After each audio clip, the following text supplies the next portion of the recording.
Thank you, Stephen, very much. It's good to be back.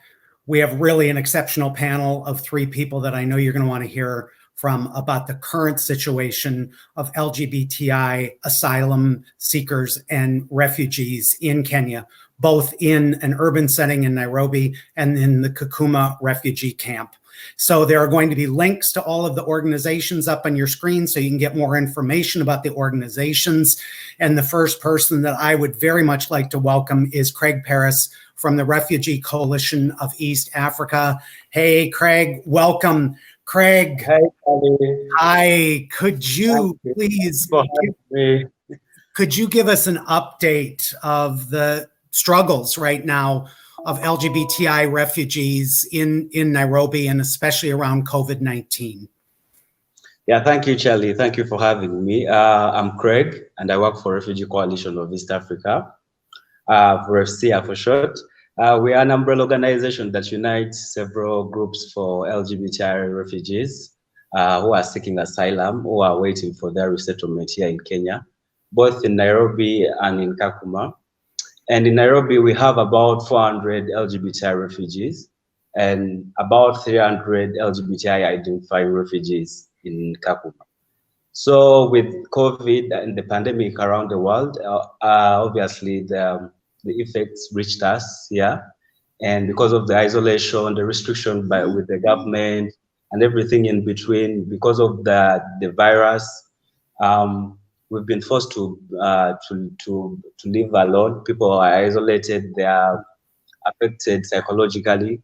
The hikes in food because of the socioeconomic effects of COVID have affected us also. People are finding it very hard to get food, and even the little food is so expensive. Also, the medical scene is not good. We are glad that we haven't had any case yet in the community, but everywhere else around in the country, the pandemic is still on, and the LGBTI community is really finding it very hard to survive. So I employ anyone who can donate, who can help us with something, because right now people need food, people lack food, people need medication, people need COVID gear to help them with preventing COVID, but we lack all that. People are isolated psychologically, people are traumatized. They feel so alone. I myself feel alone, and I can't imagine what someone who is in Kakuma isolated and just discriminated upon their sexuality and gender identity is going through. In Kakuma right now, because of the chaos around COVID, the LGBT refugees are being assaulted every day. They're being cut, they're being hacked, they're being beaten up by homophobic refugees in the camp. So I beg everyone else who can help us to come around. And we thank you very much for having our voice here. Thank you, Charlie. Thank you, Craig, very much. It's great Hello, to see everyone. you. My very good friend. What's life like today, right now in Kakuma? Just behind me here is the fence that separates the host community and the Kakuma refugee camp. So down here is the camp.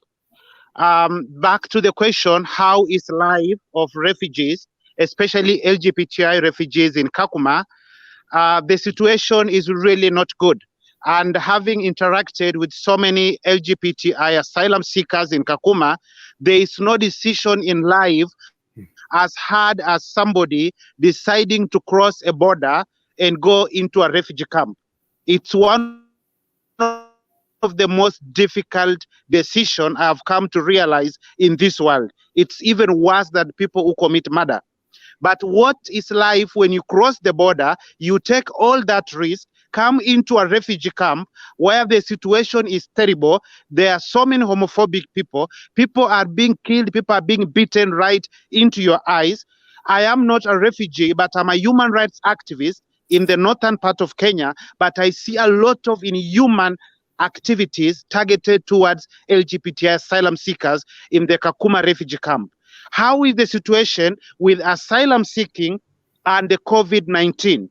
most of LGBT asylum seekers, because of fear of being killed, because of fear of being beaten, most of them have decided as a coping mechanism to stay in large groups for protection purposes. What does this one mean with the government directives on social distancing? It's becoming very difficult, but we really thank ORAM as an organization and MOSIA, a human rights-based organization in Minneapolis, who are beginning to support small-scale enterprise businesses here in the camp so that refugees are not just able to earn a living, but they are able to at least get something to be able to start sustaining themselves, buying tents for themselves, and moving to stay alone in different places. Life is not easy, especially at this COVID-19 period, where there's so many restrictions, where people have very limited opportunities to earn, to explore, and be who they are, and on top of it, fear of being attacked. So that is basically the situation here in the camp. It's not a good situation, and anybody who can support ORAM or MOSIA to continue supporting the work that they are doing here in the camp is much welcomed. Thank you. Thank you.